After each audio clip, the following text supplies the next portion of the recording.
Welcome to another edition of the Backyard Professor podcast series, coming at you live from the lovely Rocky Mountain state of Idaho. I'm Kerry Schertz, the Backyard Professor. I'm going to get back onto Hugh Nibley's materials in his book Abraham in Egypt. In fact, I'm finally going to get to it. Hopefully I can get further than the preface. I don't know, no guarantees, you know.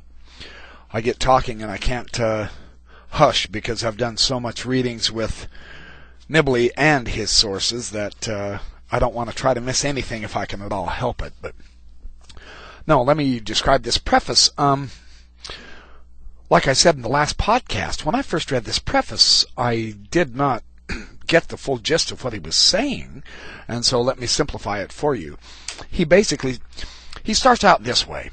Here's his basic meaning, but how he starts it out is really kind of difficult because at that point in time I had never read anything by the Egyptologist Adolf Ehrman, and I hadn't read anything of Carlyle, or I didn't know much about the Prussian character, or nothing about the Berlin School, Bacon and Green scholarship, or England and American Egyptology. I mean, he's throwing all this in the first sentence, and it just kind of, wow, bowls you over.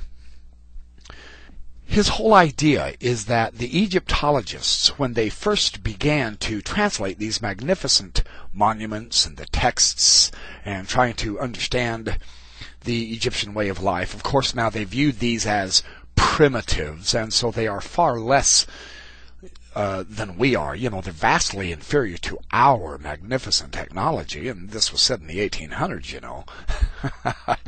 The Egyptologist made a big deal about saying essentially that the ancient Egyptians just were like us. There was nothing different about them, or they were, you know, primitives that worked with stone tools and chisels, and they really didn't, you know, they built in stone, and so they weren't all that magnificent, and but this is their heritage.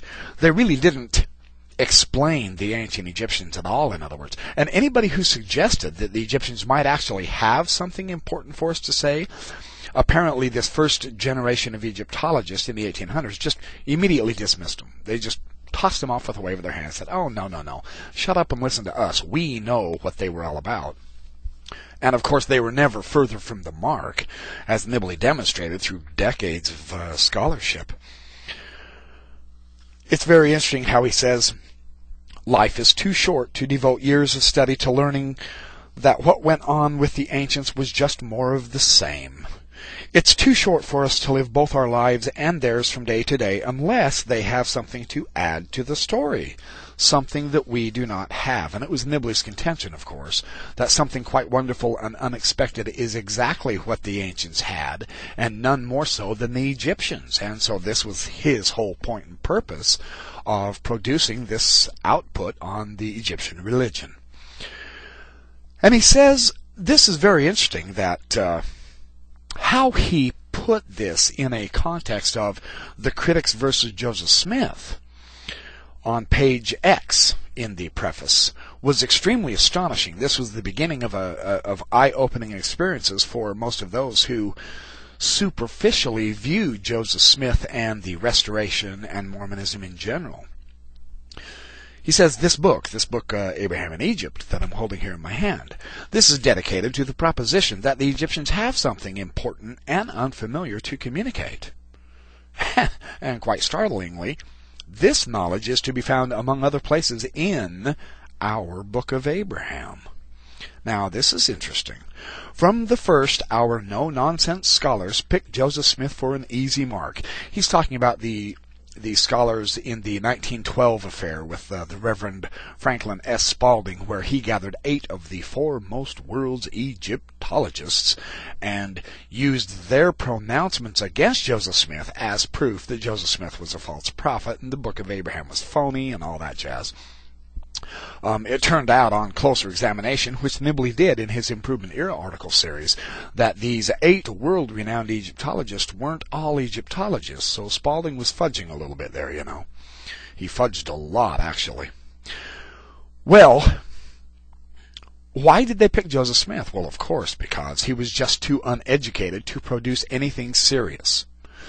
And so the question we LDS scholars have said, well, what do you mean he's too uneducated to produce anything serious? Would you mind reading what he's written? And the answer for centuries has been, well, yes, we would mind what he's written. It's obviously just a bunch of mumbo-jumbo and dunder-headed, non-intellectual ramblings of a country farm boy. And so without even having read the materials, they have criticized Joseph Smith based not on what he produced, but based on their analysis of, we have the PhDs, we are the scholars, we are the Egyptologists, we can translate these languages. He over there, he's just a punk farm boy who hasn't had time to do anything except get his body dirty from working, building fences, and plowing farm fields. Obviously, he is not a scholar like we are. Well, we've never claimed he was. But they won't even look at his writings. This is what Nibley was mentioning.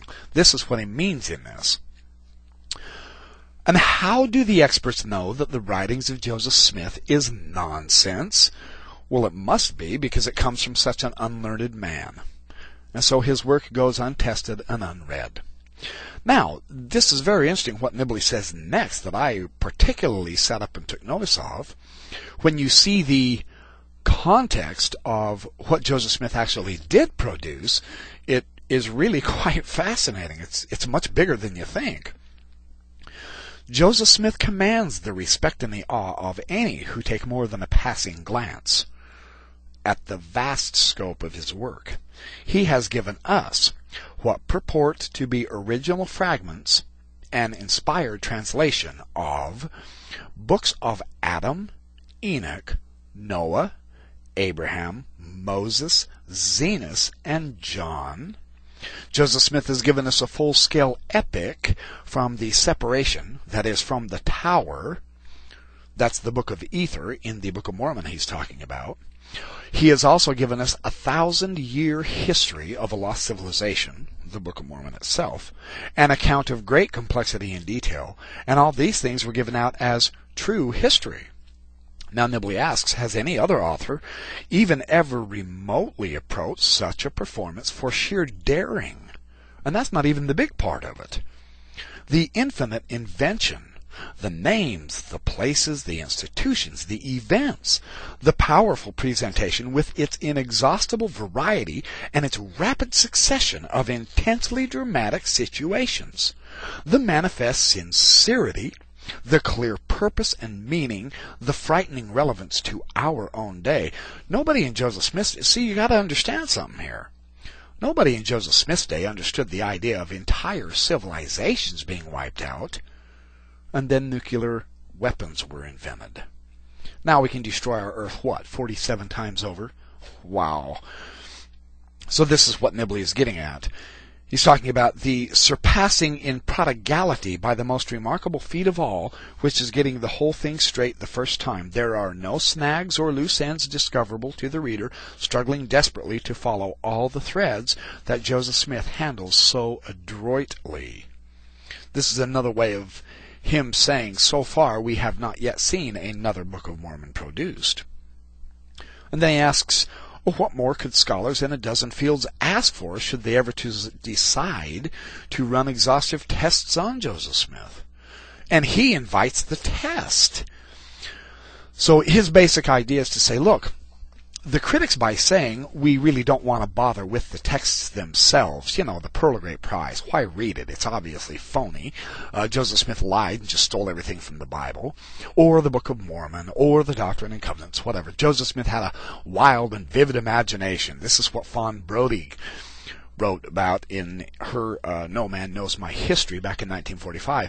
And Louis Midgley, one of the scholars who contributes to Farms, he's a retired BYU professor from political history